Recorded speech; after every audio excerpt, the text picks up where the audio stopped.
Boa tarde, gente. Sejam todos bem-vindos nessa quinta-feira, véspera de primavera. Amanhã começa a primavera, minha estação preferida do ano, a mais bonita, a mais florida, a mais colorida. E vamos deixar que essa primavera, esse renascimento, esse recomeço, porque a primavera é a estação das flores, a estação dos nascimentos, então vamos deixar que tudo renasça novamente em nossos corações, em nossa vida. E a lição de hoje é a lição de número 111, esse livrinho, senhora que está vindo a primeira vez, é o livro que nós estudamos esse ano. Você tem? Ótimo. Então, esse é um que vale a pena também ler todos os dias. E a lição de número 111 é fortaleçamo-nos e sede fortalecido no Senhor. Paulo, Efésios. Paulo, neste momento, em que escreve essa carta aos Efésios, ele está na prisão. Isso gira em torno de 58, 60 depois de Cristo. Paulo, ele escreveu várias cartas, e muito famosas tem a dos Efésios, que é essa que nós vamos, nossa lição sobre ela hoje, aos Coríntios, aos Tessalonicenses. Olha, saiu, achei que não fosse sair. Cresci no sertão do Ceará, em Quixeramobim, então Tessalonicenses vai sair fácil. Então, Paulo enviava essas cartas. Agora imagine, Paulo preso, numa situação, se as prisões hoje são difíceis, imagina na época dos romanos, né? Aquela tortura, numa escassez, sem comida, sem roupa, sem água. Mas Paulo tinha um certo privilégio, porque ele era um cidadão grego, né? Ele era um rabi, então ele tinha alguns certos privilégios. Então, até os soldados eram simpatizantes de Paulo. Ele conseguiu converter muitos soldados, mas ele conseguia escrever essas cartas e mandar por alguns interlocutores dele. No caso dessa carta aos Efésios, foi Tíquico que levou. E o que continha nessa carta? Paulo estava sempre preocupado em fortalecer as igrejas que ele havia fundado, por onde ele havia passado. Por quê? Porque ele deixava organizado e ia seguir o seu caminho para edificar em outros lugares. E aí é claro que o que acontecia? Somos todos humanos, nada mudou, tá? De 2000 anos para cá, a mesma coisa. Continuamos seres humanos, continuamos errando, continuamos sendo levados pela vaidade, pela cobiça, pela inveja. E tinham certas confusões na igreja. Então ele mandava essas cartas para fortalecer as pessoas, a comunidade, não deixarem de lado os ensinamentos de Jesus. E o que é mais significativo neste interesse do Paulo? Paulo preso, imagina naquela situação, mas a prisão era onde? Na mente. Né? Nós ficamos presos na mente. O coração de Paulo, o interesse de Paulo era livre. Então ele mesmo preso naquela situação mais adversa, ele continuava livre para pregar, para ensinar e para fortalecer a todos. E isso mostrava o quão forte ele era. Quão forte e quão firme ele estava na sua fé, no seu amor. E aí fica aqui um questionamento. A nossa fé, ela tem que ser constante e sólida, assim como a de Paulo era. E como que está a nossa fé? Como que nós estamos edificando a nossa fé? Então eu vou ler aqui o que Emmanuel faz uma relação do que nós precisamos tomar cuidado. Há muita gente que se julga forte nos recursos financeiros que surgem e fogem. Quantas pessoas nós conhecemos que tinham dinheiro e de repente perderam tudo e ficaram completamente perdidos na vida? Na posse de terras que se transferem de dono, nada é nosso, nada é permanente. Na beleza física que brilha e passa.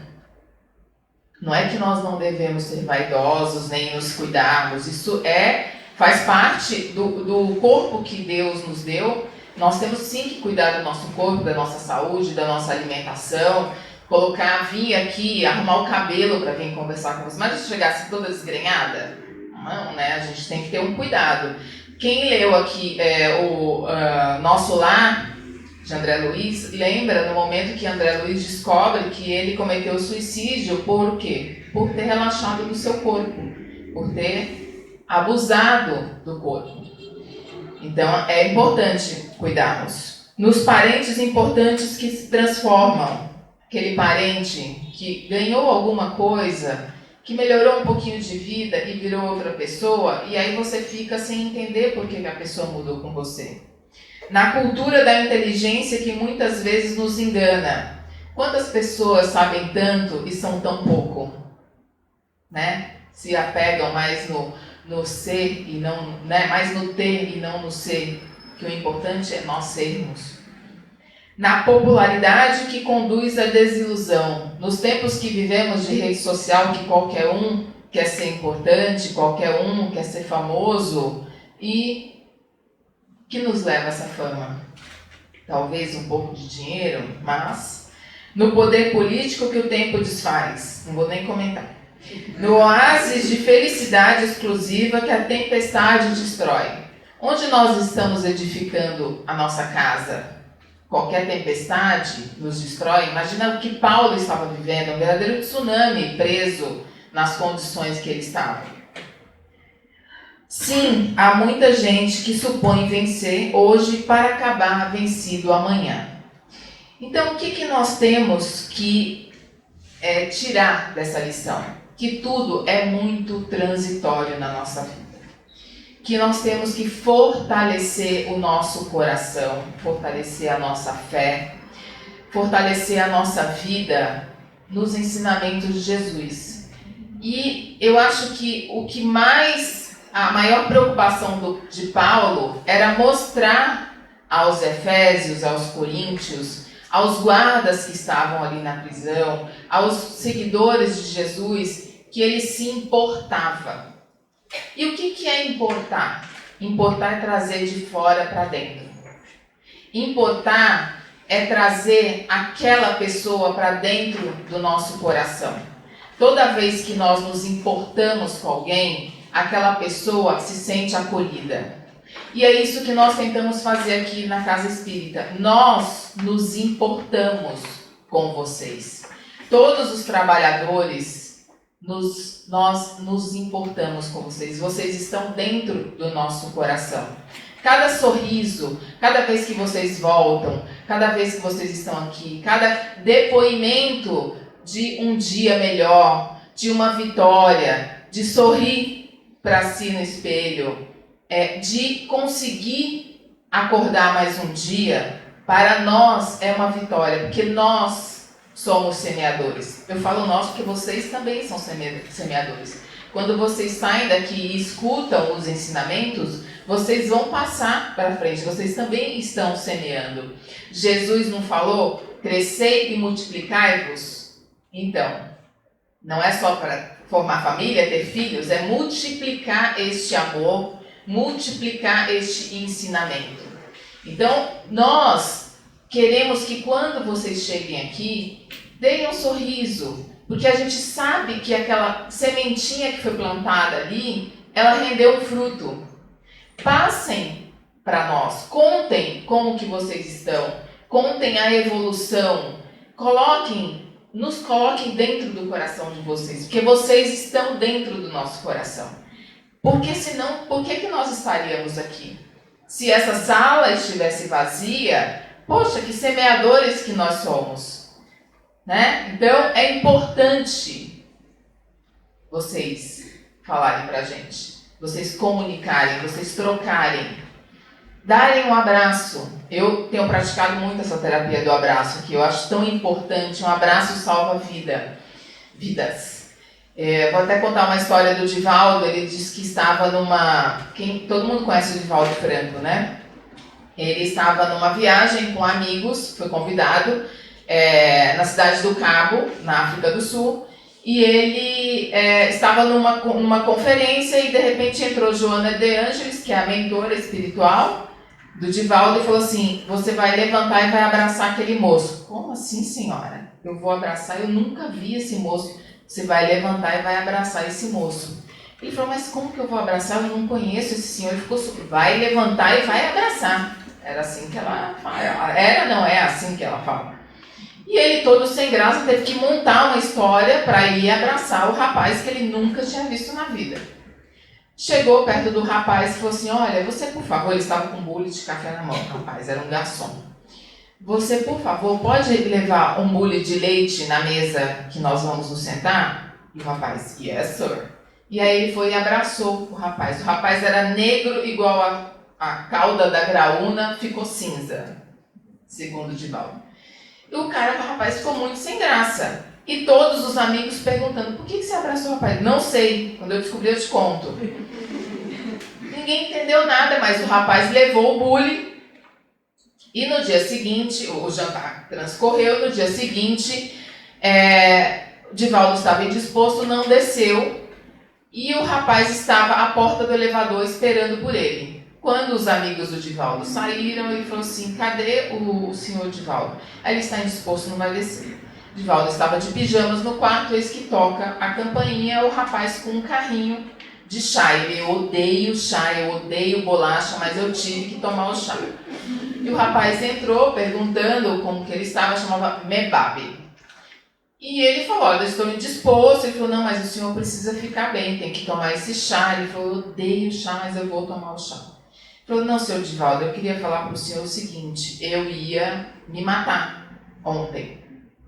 E o senhor me salvou com aquele abraço.